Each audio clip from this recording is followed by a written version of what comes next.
Many builders didn't think we would live to see this day, but it's finally happened. Master Grade the O has finally been reprinted. This kit's legacy is one rooted in infamy. Releasing to disappointing fanfare, its low number of reprints has made this kit very rare, and a holy grail to many builders. Luckily, with this reprint in 2025, we're finally able to take a look at this kit while only spending MSRP pricing on it, rather than its inflated rare pricing. So join me today while we dive deep into this Master Grade. Was this kit's reception in 2010 off base, or is this really an upscaled high grade as many called it back in the day? Before we get into the review, if you liked the video, be sure to drop a like and maybe consider subscribing. We're always talking about Gundam on this channel, and it would be great to have you here as a part of the Gunpla Garage community. With the YouTube song and dance out of the way, let's dive right into the runners and aesthetics. The O comes to us in a massive box of similar size to early perfect grades. Inside this box we have 21 runners, which was close to the average amount of runners for earlier perfect grades as well. Including the clear visor and clear beam sabers, this kit is molded in 7 different colors for a decent attempt at color accuracy. Across all these runners there are 390 parts total, including the polycaps to make up the Master Grade the O. This kit leans heavy onto anime accuracy. There really is no additional details here to help bring the O closer to a realistic aesthetic. When it comes to the inner frame, we do have some nice details with the hosing being color separated on the legs, but that's about it. The O has probably the most boring inner frame of any Master Grade that I've ever built. There's really only mechanical detailing on the legs, however this is mostly obscured by the large inner armor panels for the leg armor. What's interesting is the inside of the outward armor has interior detailing on it that you'll never see, but it's much more detailed than the inner frame is. The rear of the inner frame is 2 large flat plates just waiting to have their armor applied. The look of the inner frame is pretty incidental at the end of the day, however its lackluster appearance is what really makes this kit feel a little boring. Aesthetically, once the armor is applied, you do get a decent representation of the O from the series Zeta Gundam jumping off the screen and into your hands. If you wanted to add your own surface detailing, this kit would be a great canvas as there's large panels here begging to have some detail applied. If you were looking for a kit that's going to utilize the 1/100 scaling for more details right out of the box though, you'll be left disappointed by the O for sure. Despite its high parts count, a lot of this stems from the rings of the power tubing that goes around the circumference of the waist. The rest of the kit assembles very quickly, taking me about an hour and a half to assemble this kit once all prep work had been done. A lot of the parts here are 2 halves put together. The rear skirt and backpack are perfect examples of this. This makes the build go very quickly as a lot of your assembly is over with only a few pieces.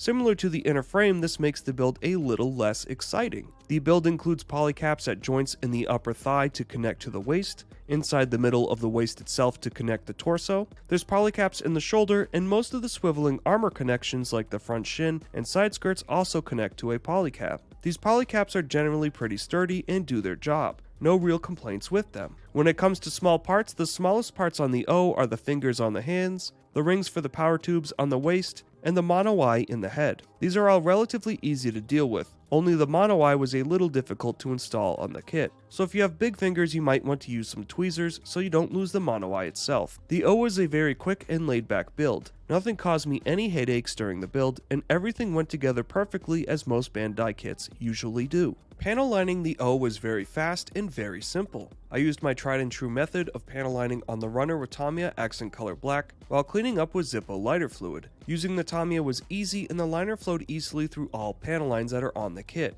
of which there really aren't many. I did use the Tamiya liner on the rubber red hosing for the legs, and it did flow and clean up easily on this material as well. There's not much more to say about panel lining for this kit. To panel line with Tamiya, you'll have the whole kit lined and cleaned in maybe an hour or 2, simply because there's not a lot of detail to panel line here. Most of the panel lining details are on the thrusters that are throughout the entire kit. If a pen was your primary way of panel lining, you'll be able to accomplish this easily without spending much time on it either. A laid back, relaxing experience for the panel lining. For seam lines on this kit, we do get some down the middle of the shoulder armor, though the seam is staggered and able to be hidden as a panel line if you use a pen. We have a seam line down the center of the torso armor as its 2 halves put together. We do have a seam line down the middle of the upper head armor. We have another seam line down the fins on the rear of the backpack. Our final really noticeable seam is on the forearm armor on the bottom. For these seam lines, the shoulder armor and even the forearm armor can be masked as panel lines. There's some geometry to the seam line on the arm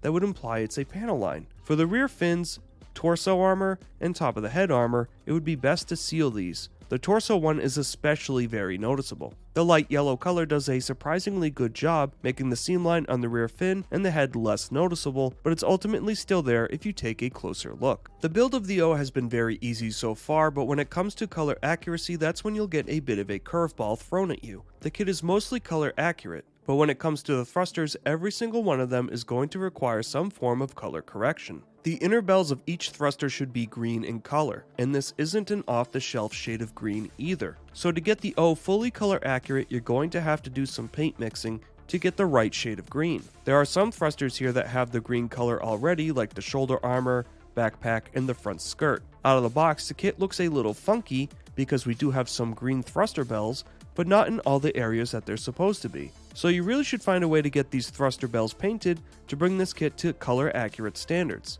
This would be easy enough with a paintbrush and a steady hand, but there are a lot of thrusters here, so it might be a little time consuming. The other area on the kit that requires color accuracy would be the beam rifle. The beam rifle is molded in the same metallic gray color as the rest of the inner frame pieces. Some stickers have been included to be placed on top of the beam rifle to make the top half a flat gray rather than a metallic gray. I'm not sure why the beam rifle needed these stickers. It doesn't correct anything specifically to make the beam rifle any more accurate to the anime. It's just something I found a little peculiar when comparing the model, as it's supposed to be built out of the box to the anime line art. In this case, the entire beam rifle should be flat gray, so I don't know why these stickers were only provided for the top of the beam rifle. I left the stickers off my beam rifle and I think it looks fine, though if you want the kit to be fully color accurate, you should spray the beam rifle a flat type of charcoal gray. That about does it for color accuracy. There is a bit of work to be done here to fully bring the O to anime accurate standards, but the stickers don't stop there. Included with the O is a sheet of caution stickers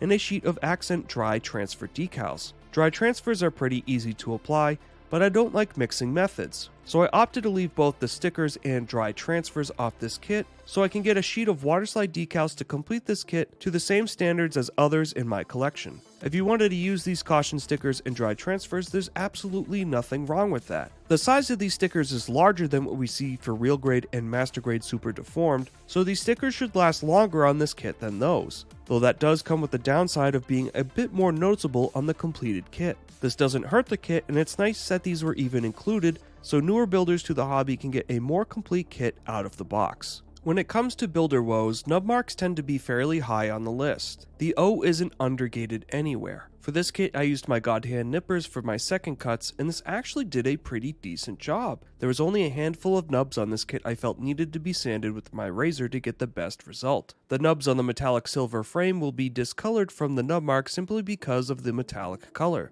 There's really nothing you can do about this, and the only way to remedy these smaller marks of discoloration from the nubs would be to paint all these parts. The metallic gray will also easily show swirls from the injection process. This is just something that comes with the territory of metallic molding parts that are this large, with the nubs being so easy to deal with using the 2-cut method that only leaves us mold lines to cover for pre-assembled preparations. The mold lines on this kit are noticeable in two areas, across the middle of the shoulder armor and across the middle of the bicep armor. To sand these down, I used a balancer sander, then flipped over to the other side to bring it back to a more satin finish. These mold lines are definitely noticeable, so I'd recommend sanding these mold lines flat as they can be a little distracting on the completed model. Considering the footprint of the armor here, as well as the big bulky design, having mold lines prevalent in two easy to sand areas really isn't so bad. With the build covered, we're going to dive right on into articulation. The head is on a swivel in the torso and a ball joint at the top of the neck. With this, the head is able to look upwards 40 degrees, which is pretty good. The head can rotate around 360 degrees. There is about a 30-degree tilt left and right in either direction. If you take the cap off the head, you can also move the mono eye left to right. The cap of the head does like to pop off during articulation though, which is a minor nitpick. It's not very tight with its connection. The O is on a double polycap in the waist, so it does have some slight swiveling rotation in the center, but it's not much, and the weight of the upper torso tends to make this articulation unusable. We can rotate the torso 20 degrees left and 20 degrees right, which is fairly limited, but it's better than nothing. The cockpit hatch can slide forward and open on the front chest. The front skirt can swing forward 70 degrees outwards before it's stopped. This is so you can deploy the subarm that's in the front skirt. The subarms are in 2 swivels, and the arm itself can rotate 360 degrees to fully deploy. Because there's no left to right swivel, the arm can only deploy forwards, which is a bit disappointing. The fingers can open up so it can grab a beam saber, and the hand is on a ball joint so it can swivel and rotate just a little bit. The side skirts are connected on a swiveling polycap that can swivel forwards and backwards, and can also swivel upwards about 30 degrees. The rear skirt can swivel left to right a small amount, and can swing backwards an okay amount as well. Finally, within the waist there is a locking gimmick for the leg connectors. The waist is so loose when the legs aren't locked in backwards that I'm kinda not sure what this articulation is really supposed to be used for. It really seems quite pointless. With the front skirt out of the way, we can kick the front leg forward 70 degrees. However, the weight of the leg is too much for the polycap in the thigh to hold this kick, and it will eventually droop far back down. We can split out about 30 degrees, which is the worst split we've seen on the channel thus far. The rotation at the top of the thigh is contingent on the ball joint polycap, so it can only swivel inward and outwards about 50 degrees of rotation here. We can kick backwards about 30 degrees before hitting the rear skirt. The knee is double jointed, giving us a surprising amount of leg compression from it. I didn't expect this from a model kit this bulky. The knee, for whatever reason, can also be kicked forward, which you might be able to use to get some creative poses, but it does look goofy from a side profile. The foot is on a ball joint and it has some decent left to right swivel, only being stopped by the power cables within it. This ball joint also gets us a decent left to right tilt, and we also get an okay lean backwards, with the rear leg arm removing to help us with this, though we do not get much of a forward lean. Finally, there is a toe bend in the front of the foot and a heel bend in the rear of the foot. The arms have a forward reaching swivel in the torso for 35 degrees forward reach, which isn't bad considering how bulky the design is. There's also an up and down shrug in the torso for about 20 degrees of motion. The shoulder armor is on a swivel, so it can lift upwards a little bit. The outward thruster can swivel outwards a good amount, and the armor flap below is on a ball joint so it can swivel and rotate as a ball joint does. With all these rotations, the arm is only able to reach upwards 65 degrees, so not quite a full T-pose here. The arm can rotate all the way around on the armpit. The bicep has a rotation for full 360 degree rotation of the arm. The elbow is double jointed so we can get a really nice bicep curl. Finally, the hand is on a ball joint so it can swivel and rotate around. There's also a swivel in the palm so we can lower the hand completely flat. The fingers and thumb are also articulated, but 3 fingers are molded together, with the trigger finger and thumb also being on separate joints. This gives you decent articulation while maintaining the stability of the hands. The accessories here for the O are fairly small. On both side skirts we can stow all 4 beam sabers, which is really cool. The unfortunate thing about this is that we only get 2 beam saber blades, so we have to borrow blades from another kit to have all 4 beam sabers in use at the same time. This is honestly pretty lame. An extra beam saber runner really should have been packed in here for this kit. For hands, we only get the 2 hands, which we already covered in the articulation portion. The other weapon we get is the beam rifle, which is a pretty neat looking rifle and even has a gimmick with a reloadable E-pack on the bottom of the rifle itself. The hands also do a fine job holding this kit's weapons.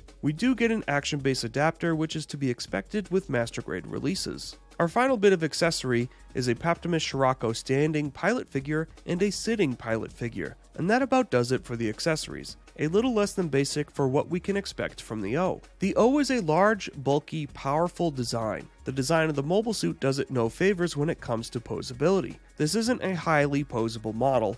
In fact, I would even say the high grade is a bit more posable than the master grade. That being said, you can still pose the O in a manner that will complement its bulky, wide design, giving it a stronger, imposing presence. This kit isn't going to win any flexibility contests, but I think that it would be foolish to expect that from a kit of this design anyways. You can put the O on a stand, but the additional weight of the legs here makes holding some of the poses a little difficult. I chalk this up to more of a 1/100 issue rather than an inherent issue with the kit itself. It may be a little stronger if the joints didn't rely on polycaps, but I think the weight of the kit would inevitably wear out the joints faster anyways, leading to the same issue of joint strength with these big heavy legs. For a 1/100 scale the O, I think this is about the best they could do, with the only disappointing aspect of the articulation being the lack of side-to-side swivel for the subarms. If the subarms were able to move left to right, I'd be fully happy with the posability of this kit. But 90% satisfaction isn't so bad either. The kit feels stout, sturdy, and reliable, which is all I could ask for when it comes to a model based on the O. It'll definitely take a decent amount of space on your shelf, which is ultimately the main draw for this design in 1/100 scale. We've reached the end of the review where I go over all the pros and cons before giving you my final thoughts on this kit. We like to keep it positive on this channel and go out on a high note, so let's go over all the cons first. For the first con, this will be the biggest issue with this kit, and that's just how kinda lackluster it can feel at times. The inner frame doesn't have a ton of details on it, and a lot of the parts of the build here are two halves coming together to construct the parts. This makes the build very quick and not as time intensive or as exciting as other master grades. For our second con, it's going to be the lame articulation of the subarms. With a kit that's going to be more difficult to pose, any gimmick that would have increased articulation and posability would have been a welcome addition. The subarms on the high grade can swing left to right, and this would have been really nice to have here on the master grade. Our third con will be the loadout, and this may seem nitpicky, but including only 2 beam saber blades when the O has the ability to use all 4 at the same time is a little disappointing. This is easy to fix by borrowing beam saber blades from other kits, but it ultimately should have been included, especially considering the price of the kit itself. For the fourth con, the thrusters do need some additional and time-consuming work to make color accurate. This is a model kit, so additional work is usually to be expected, but if you're going into this build expecting a fully color separated and accurate experience, it's going to be a little disappointing to you. Our last con is really only for United States fans, but it is a pretty big consideration when making an informed purchase. The O is a very expensive model kit with an MSRP of 13,000 yen, or roughly $85 US. I don't think $85 is a bad price for this kit, but unfortunately with shipping, duty, and import fees, this kit comes out to about $155 US. This is a very expensive model kit and might be too high a cost to justify to the average fan. I normally don't like bringing prices into consideration as designs are so subjective. What's not a value for me might be a value for someone else, but taking a step back from that and looking at this kit when compared to its peers, it's really hard to justify the cost. Other master grades of similar size such as the Sazabi Verka, the Faz Verka, the Psycho Zaku Verka, and the EXS 1.5 are all cheaper than the O, they take longer to build, and have more details and features included with them. You get more model for your money with those other releases over the O, so the O can be a little bit of a hard sell. That covers all the bad I can think of with the O, so let's get into the positives. For our first pro, it's going to be the ease of construction on the O. This may seem a little contradictory, but it's not based solely on assembly. The nubs here were easy to handle with the 2-cut method, the panel lining was easy, even the mold lines were easy on this kit. All facets of this build were extremely easy, making the O a very relaxing and laid back build. For our second pro, the kit does include more than typical master grades, as it does include a sheet of dry transfer decals as well as a whole sticker sheet of caution style decals. While I don't use these myself personally, I do see the value in these being included for straight builders or builders new to the hobby. You can get a complete and detailed model of the O just from what's included in the box alone. The third pro will be for its size and shelf presence. The O is properly scaled here, and I don't think we realize how much plastic is packed into this box until the kit is completed. The kit looks really good once it's completed, and with a great look to its proportions for anime accuracy. Despite its lack of articulation for the subarms, the rest of the articulation is handled well for a 1/100 scale the O, and does a great job adding to a powerful look of this already imposing design. In closing, the O is a master grade that's got its fair share of unremarkable traits with it that fully stop it from being a great master grade release, making it really only a decent master grade release. This barely counts as a master grade as the inner frame is pretty disappointing to take a look at when it's all assembled. If you're the type that likes to add detailed paintwork to your frames and marvel at the mechanical detailing, then you'll be disappointed as there really isn't much here of that with the O. On the flip side of that, this is still a 1/100 scale version of the O, which is a really girthy, menacing design. We rarely get designs this out of the ordinary for a full master grade release. With that, I do see this kit's merits. Even though it has one disappointing aspect of articulation, I appreciate the rest of the articulation that was there, and the shelf presence is undeniable. The master grade the O will be a kit I consider to be an acquired taste. To get the most out of this kit, you have to really be a fan of the design and appreciate it for what it is, rather than what it's missing. In that aspect, I'm happy I was able to get this kit during the most recent reprint. I do think it's a tad bit expensive for what it is, and this might be a kit that some will find underwhelming, but if you look beyond that, I do think you'll find some charm in this kit just from the design on its own. This is absolutely a kit I would recommend to get if you like the design and can find it for retail pricing. Unfortunately, its rarity is caused by this kit's reputation of being really mid, causing very infrequent reprints, so I'd pick one up if you can during this current reprint cycle. I'm usually not one to tell you what your money should be worth, but I think if you fell for the rarity trap and picked this kit up for the second-hand price of $350, you'd probably end up with some buyer's remorse or disappointment. I'm happy to add this kit to my master grade shelf. I was needing another bulky villain to display with my Zeta, and this kit fits right in. I've told you all the good, the bad, and the ugly with the master grade the O. Thank you all so much for tuning into this review of the master grade the O. Tell me in the comments below what your favorite PMX mobile suit is. Mine has to go to the PMX-01, the Palace Athene, but I do love the O a lot as well. I need to give a big shout out to my subscribers. You guys make the impossible possible. This channel wouldn't be as successful as it is without you guys supporting me. Thank you all so much. Until the next video, be sure to stay safe, have fun, and happy building.